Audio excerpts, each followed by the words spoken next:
अब हम सीखेंगे कि वर्डप्रेस में मीडिया लाइब्रेरी क्या होती है और उसका क्या रोल है।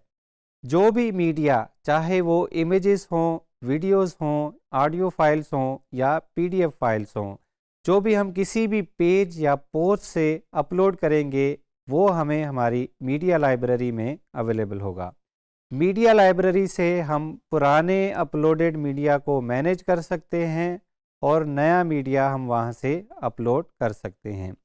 फॉर एग्ज़ाम्पल, हमने कोई एक आर्टिकल लिखना है, उसके लिए हमारे पास मुख्तलिफ़ इमेजेस हैं, तो उनको हम पहले से मीडिया लाइब्रेरी में अपलोड कर सकते हैं ताकि जब हम आर्टिकल लिख रहे हों तो हमारा मीडिया या इमेजेस हमें पहले से हमारी मीडिया लाइब्रेरी में मौजूद हो।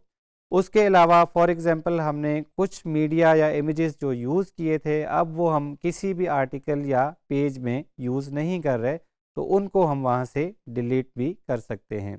या किसी ब्लॉग पोस्ट या किसी पेज में कोई इमेज हमें अपलोड किया है और वो हमने उसको एडिट करना है, हमने उसको क्रॉप करना है, हमने उसको रोटेट करना है या हमने उसके साइज़ चेंज करना है, तो वो भी हम मीडिया लाइब्रेरी के थ्रू कर सकते हैं। मीडिया लाइब्रेरी ओपन करने के लिए हम वर्डप्रेस के डैशबोर्ड में लॉगिन करेंगे और उसके बाद मीडिया के लेफ़्ट साइड के मेन्यू को क्लिक करेंगे।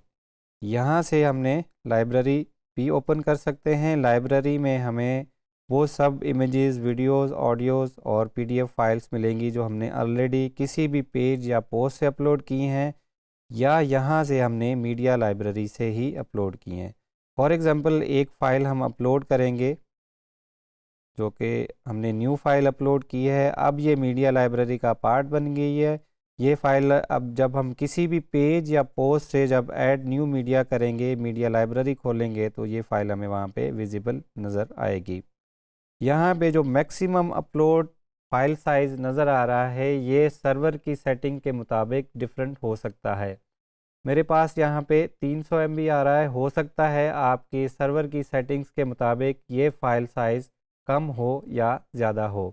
कुछ होस्टिंग सर्विसेज पे आपकी कुछ फ़ाइल टाइप्स पे भी रिस्ट्रिक्शंस लगी होती है। फॉर एग्ज़ाम्पल कि आप वीडियोस अपलोड नहीं कर सकते या आप डिफरेंट फाइल्स की जो एक्सटेंशंस हैं वो अपलोड नहीं कर सकते। तो ये मीडिया की सेटिंग्स आपकी होस्टिंग या सर्वर के हिसाब से डिफरेंट हो सकती हैं।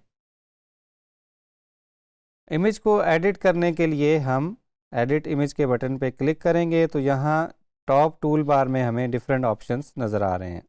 हम इमेज को रोटेट लेफ़्ट पे रोटेट कर सकते हैं, हम इमेज को राइट पे रोटेट कर सकते हैं, हम इमेज को फ्लिप वर्टिकल कर सकते हैं या हम इमेज को फ्लिप हॉरिजॉन्टल भी कर सकते हैं। यहाँ से हम अपनी चेंजेस को अनडू या रीडू भी कर सकते हैं। उसके साथ साथ हम इमेज को यहाँ से क्रॉप भी कर सकते हैं। अगर हमने इमेज को क्रॉप करना है तो हम यहाँ पे क्रॉप पे हम क्लिक करेंगे और यहाँ से हमें एक सिलेक्शन एरिया जो है वो नज़र आना शुरू हो गया है। सिलेक्शन एरिया के साथ साथ यहाँ पे राइट पे हमें सिलेक्शन का साइज़ भी नज़र आ रहा है कि जो हमने एरिया सेलेक्ट किया है उसका साइज़ कितना है, ताकि हम प्रिसाइजली इमेज को ठीक डायमेंशंस में जो है वो रीसाइज़ करें। यहाँ पे हम एस्पेक्ट रेशो को भी यूज़ कर सकते हैं। फॉर एग्ज़ाम्पल, हम कहते हैं कि हमारी जो विड्थ है वो हमारी हाइट के डबल होनी चाहिए। तो जब हम इसको रीसाइज़ करेंगे तो अब हमारा ये रेशो बरकरार रहेगा। जितना भी हम विड्थ को बढ़ाएंगे उसी रेशो के साथ उसकी हाइट बढ़ेगी। तो जब हमने सारे डायमेंशंस अपने प्रॉपर देख लिए कि हमें यही वाला हिस्सा चाहिए तो हम उसको सेव के बटन पे क्लिक करेंगे। अब हमारा इमेज ये जो है वो एडिट हो चुका है, जो हमने एडिट किया है। यहाँ पे हमें इमेज का URL नज़र आ रहा है, इसको हम कॉपी करके अपने इमेज को भी देख सकते हैं और यहाँ पे हम इमेज की डिस्क्रिप्शन भी डाल सकते हैं। This is image description.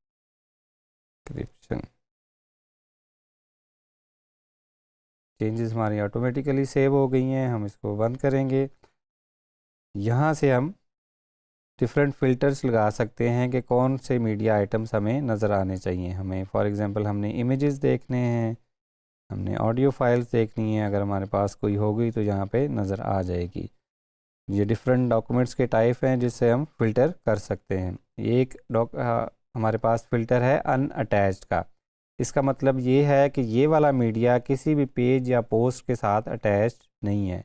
तो इसको हम यहाँ से रिमूव या डिलीट भी कर सकते हैं। हम डिलीट परमानेंटली पे क्लिक करेंगे और एक वार्निंग के बाद या एक कंफर्मेशन के बाद हमारा इमेज वहाँ से डिलीट हो जाएगा। उसके साथ साथ हम उसको डेट के साथ भी फ़िल्टर कर सकते हैं कि फॉर एग्ज़ाम्पल हमारे सिर्फ इस मंथ में जो मीडिया अपलोड हुआ है समय हमें सिर्फ वही नज़र आना चाहिए।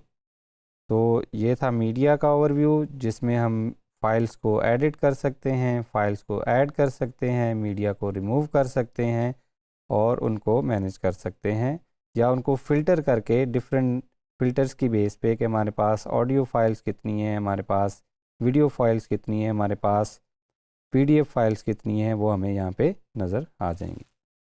अभी हमने सीखा कि मीडिया लाइब्रेरी वर्डप्रेस में क्या होती है, उसमें नया मीडिया हम कैसे अपलोड करते हैं और एग्जिस्टिंग मीडिया को हम कैसे मैनेज या एडिट करते हैं। तो मीडिया लाइब्रेरी में हम अपनी नई फाइल्स भी ऐड कर सकते हैं और एग्जिस्टिंग जो मीडिया अपलोडेड है, चाहे वो वीडियोस हैं चाहे वो इमेजेस हैं, उनको हम एडिट भी कर सकते हैं। जब भी आप स्पेशली इमेजेस अपलोड कर रहे हो तो आपने इस बात का ख़ास ख्याल रखना है कि आप क्वालिटी को कंप्रोमाइज़ किए बगैर जितना स्मॉलेस्ट पॉसिबल साइज़ हो उस साइज़ में आपने इमेज अपलोड करना है। फॉर एग्ज़ाम्पल अगर एक इमेज आपका 1 MB के साइज़ का है और वही इमेज क्वालिटी को कंप्रोमाइज़ किए बगैर आप 300 KB में भी उसको रीसाइज़ कर सकते हैं, तो आपने उसको स्मॉलेस्ट पॉसिबल साइज़ में अपलोड करना है ताकि आपकी वेबसाइट की जो स्पीड है वो मुतासिर ना हो।